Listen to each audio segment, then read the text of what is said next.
I'm a seafarer, so my professional life is to spend 6 months a year bobbing like a cork in the middle of the Pacific Ocean, usually 4 months on, 4 months off. So when I say that I travel with my speakers, I don't mean that I stay in a hotel for a day or two and need to set up wires and speakers and stuff. If I wanted to do that, I would just have a pair of little baby JBL sound tubes of some sort and hook them up via Bluetooth or something using an app and have all the racket that I desire. But no, I'm using a desktop replacement laptop and setting up shop for months at a time. So these speakers that I'm going to show you actually make sense for that sort of thing. It's a much more permanent setup, even though I do have to break it all down and bring it home when I'm done. So just keep that in mind. Back in 2002 or thereabouts, I started my career as a seafarer. And this is my first pair of speakers I ever bought for the ship. And I think I bought them there and ordered them, and I had them sent to the ship. And they served me pretty well. The next trip, I used those same speakers and built a subwoofer incorporating this Hi-Fi D8 woofer, along with a 8-inch Seas passive radiator and a plate amp. It was large, cumbersome, but at least it did the job. Next trip, I used the same KRK V4s plus this absolute beast, and I still to this day don't understand how I managed to clear the weight restrictions. I believe that when I was doing this, it was long enough ago where the weight restrictions were actually 70 pounds per check-in luggage and not 50. Let's see here. The next ship, I didn't bring any speakers at all and bought some KRK Rocket 5s in Japan while I was out at sea. They served me for a few trips, and then I forgot all about them. And then I bought a pair of these for the exorbitant price of $400. And they were very cute and actually went down to about 65 hertz. And they're very durable. You just throw them right behind you into an open suitcase, and off you went. Next up, on my next trip, I built this tiny little thing, which is a 5¼ inch Tang band with a Shure amplifier module, which requires a DC power supply. So that has to go along with it.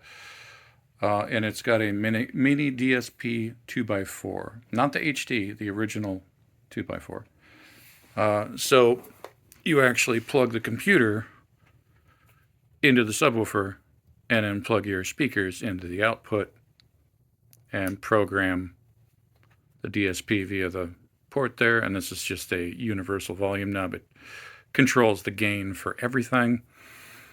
And because it's got a 2-channel amp in it, I actually put binding posts so you can power a second subwoofer, which I never bothered with. But there you go. And next up, I traded in the Bose monitors, and with the same subwoofer, I used a pair of Genelec 6010As. I still have them in the house. They're very nice. And then I went kind of crazy here and got a whole bunch of subwoofers again to test them out to see if they'd be any good. So I bought these 4 store-bought subs to try them out. It turns out that this Sunfire XT Atmos is like 36 pounds. I just didn't know. And that's my old Tang band sub. You can see it next to a 12-ounce can. And this is a new one I built, another 5¼ but this time with a ScanSpeak illuminator and a, what the heck was it? A Dayton Epique 5¼ inch passive radiator.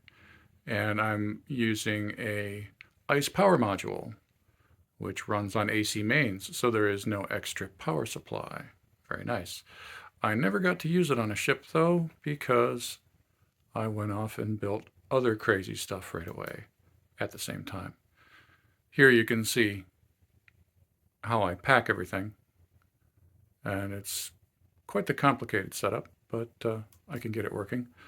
But in these modern times, along with that little subwoofer that never got to see proper service out at sea, are these larger Purify 5¼ inch system, which at the time I just did not trust my ability to stuff a DSP inside one of these boxes. So I ended up using what you see there plus the Mini DSP Flex as an outboard DSP for these and crossovers. Then the next trip I built and brought these, which are Purify 4 inches plus some CSS 25mm tweeters.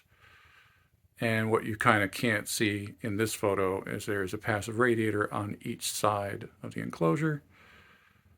100 watt per channel amps, 2 channels in each box, and one of them actually has a Mini DSP 2x4 HD in it. They work very well. They sound really decent. Not as good as these. These just simply crank out more low frequencies, and they do so much cleaner.